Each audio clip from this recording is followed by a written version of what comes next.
దేవుడు అందరినీ ఎరుగున్నవాడు.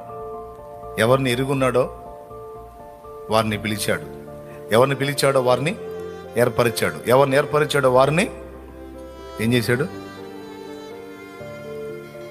నిర్ణయించాడు, మహిమపరిచాడు.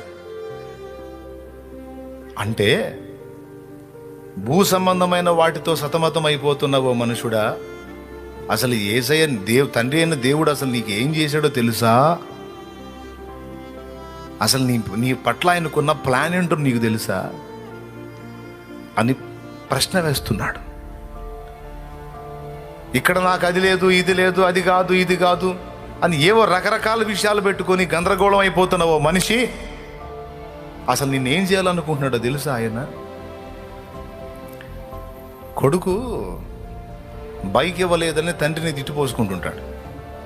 అందరు తండ్రులు కొడుకులకి అన్ని మంచి ఖరీదైన రాజదూతులు, ఇంకోటి ఏంది బైక్,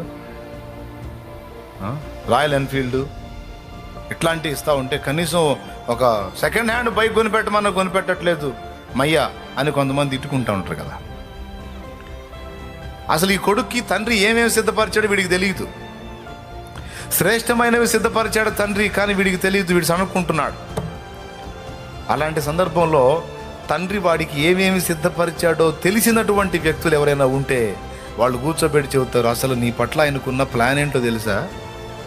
అసలు నీ కోసం నువ్వే ఒక సెకండ్ హ్యాండ్ బండి అడుగుతున్నావు, ఆ పిచ్చి మొహం. నీవు అడుగు వాటికంటే, ఊహించు వాటికంటే అత్యధికమైనవి నీ కొరకు దాచిపెట్టాడు ఆయన. దేవునికి మహిమ కలుగును గాక. ఏమి సెకండ్ హ్యాండ్ బండిరా? నీకు అసలు ₹1,00,00,000 కారు ఇవ్వాలని ప్లాన్ వేసాడు మీ నాన్న. అంటే వీడికి అట్లా ఉంటుంది పరిస్థితి. అమ్మో, నిజమా? నిజమేంది? నేను అబద్ధం ఆడను. ఒట్టు అట్టు అట్టు ఒట్టు అంటే అవునా? నాకు ఇంతవరకు తెలియదు. మరుగు చేశాడోయ్. ఇంత పెద్ద ఆలోచన నీ పట్ల కలుగుంటూ నువ్వేందిరా సెకండ్ హ్యాండ్ బైక్ అని అడుగుతా? చాలాసార్లు మన ఆలోచనలన్నీ ఇంతే ఉంటాయి. దేవుని వాక్యంలో ఉంది, మనము అడుగు వాటికంటేను, ఊహించు వాటికంటేను అత్యధికముగా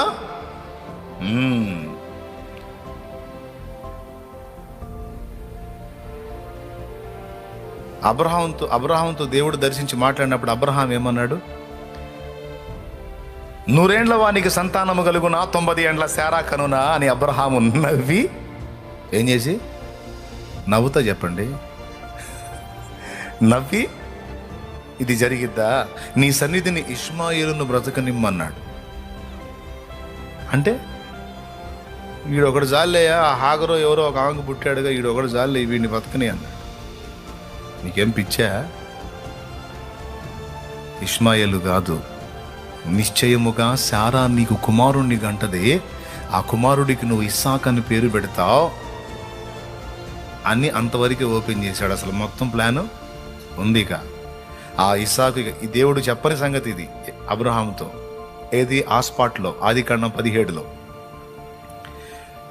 17లో అబ్రహాంకు దేవుడు చెప్పిన సంగతి ఒకటి ఉంది, చెప్పని సంగతి ఒకటి ఉంది. చెప్పింది ఎంతవరకు అంటే, నిశ్చయముగా శారా నీ కుమారుణ్ణి గంటంది, అతనికి నీవు ఇస్సాక్ అను పేరు పెట్టుదు అన్నాడు. అతని మూలముగా నేను ఎన్ని కార్యాలు చేస్తాను అన్నాడు. ఇక మనకు తెలిసిన సంగతి ఏంటంటే, నీకు ఇస్సాకుని ఇస్తాను, ఇస్సాకు యాకోబుని అంటాడు, యాకోబులోంచి 12 గోత్రాలు వస్తే 12 గోత్రాల్లో యూదా ఒకటి, యూదా గోత్రంలో నుంచి దావీదు వస్తాడు, దావీదులో నుంచి మరొకటి వస్తాడు, అతనిలోంచి ఇంకొకటి వస్తాడు. మొత్తం మీద ఈ వంశాన్ని ఆధారం చేసుకొని అసలు నేనే ఈ భూమి మీదికి రక్షకుడిగా వస్తాను. స్ట్రైట్గా, సింపుల్గా, సూటిగా, సుత్తి లేకుండా ఒక మొక్కలో చెప్పాలంటే, అబ్రామా నేనే నీ కడుపున పుట్టబోతున్నాను అన్నాడు. ఇది అసలు రహస్యం. అబ్రహాం కడుపున యేసయ్య పుట్టడం ఏందండి? మరి అక్కడ ఏముందో చూడు, మత్తయి సువార్త 1వ అధ్యాయం 1వ వచనంలో. అబ్రహాము కుమారుడగు అది అబ్రహాము కుమారుడకు దావీదు కుమారుడైన యేసుక్రీస్తు వంశం అండి. ఎందులోంచి వచ్చాడు? అసలు నేనే పుట్టాలనుకుంటున్నానయ్యా ఇది చెప్పాడా? అబ్రహాం అడిగింది, నీ సన్నిధిని ఇష్మాయేలును బతకని అన్నాడు. కానీ దేవుడు ఎంత ప్లాన్ కలిగి ఉన్నాడు? అసలు ఆయనే అబ్రహాము ద్వారా రావాలనుకున్నాడు. మానవుని తలంపులు, మానవుని ఎడల దేవునికి ఉన్న తలంపులు ఇంత ఉన్నతంగా ఉంటాయి. మనిషి తలంపులు ఇంత అధ్వాన్నంగా ఉంటాయి. అందుకే మీ త్రోవలు నా త్రోవల వంటివి కాదు, మీ తలంపులు నా తలంపుల వంటివి కాదు, నా తలంపులు మీ తలంపుల వంటివి కాదు, మీదంతా చెత్త వ్యవహారమే అని చెప్పాడు దేవుడు. మీదంతా 3 రోజుల వ్యవహారమే. అంజూరు పాకులు కట్టుకుంటారు మీరు. నేను చర్మపు కచడాలు తొడిగించిన వాణ్ణి. నువ్వు ఇంత అడుగుతావు, వెర్రిముఖం వేసుకొని నేను ఇంత దాచిపెట్టా నీకు. మరేది ప్రభా, తొందరగా ఈ ప్రభా, అదే తపన నీకు కొద్దిగా ఆగంటాడు ఆయన. నీకు ఎప్పుడు ఇవ్వాలో దానికి ఒక సమయం ఉంది, దానికి ఒక వయసు ఉంది. కోట్ల రూపాయల ఆస్తిపరుడైనా సరే కన్నబిడ్డ చిన్నవాడై ఉంటే, 10 ఏళ్ల లోపు వాడై ఉంటే, డాడీ నాకు ఫలానాది కావాలంటే తీసుకోబిడ్డ, ఒక 1 కోటి రూపాయలు తీసుకుని తెచ్చుకోపో అంటాడా? కోట్లకు పడగలు ఎత్తుకున్నాడైనా సరే 10 రూపాయలు ఇస్తాడు. నువ్వు కోటీశ్వరుడుగా తండ్రి 10 రూపాయలు ఇచ్చేవి ఏంటంటే, ఇప్పుడు వద్దులే నా కోట్లు, నువ్వు కోటి బ్యాలెన్స్ చేయగలిగే ఏజ్ నీకు రావాలి. అప్పుడు 1 కోటి ఏంటి, నా కోట్లన్నీ అసలు అన్నిటి తాళపు చెవులు నీకే ఇచ్చేస్తా. నీ డాడీ మా డాడీ శ్రీమంతుడు, కాకపోతే ఇప్పుడు మనం పిల్లలం, అందుకే పైసలు ఎట్లా చెడిపోతామని దేవునికి.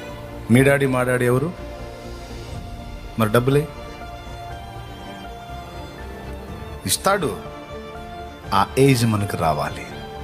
వచ్చినప్పుడు నువ్వు అడిగేవి, ప్రస్తుతం అడిగేవి, ఊహించేవి, వీటన్నిటికంటే ఆయన నీ కొరకు సిద్ధపరిచింది రేపు నీ ముందుకు తెచ్చినప్పుడు నువ్వు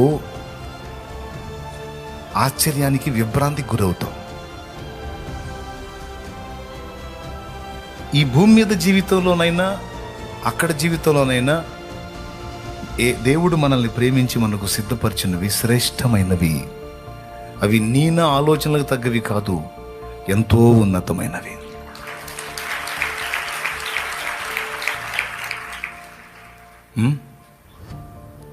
ఏదో పాట ఉంది కదా, తానా తానా తననా. మన ఊహలకు మించిన విషయాలు మన కోసం దాచిపెట్టాడు దేవుడు. విశ్వాసంతో నమ్మి విశ్వసించితే స్వతంత్రించుకుంటావు. ఏమోలంటే నీ కర్మ అంతే కలిగింది. చెప్పు, ఉందా లేదా? దేవుడు దాచిపెట్టాడా? ఎంతమంది నమ్ముతారు? చెప్పు, విశ్వాసంతో చేయొద్దు. ఆమేన్. నీకు అవన్నీ అనుగ్రహించబడును గాక. నీకు స్వతంత్రింపజేస్తాడు ఆయన.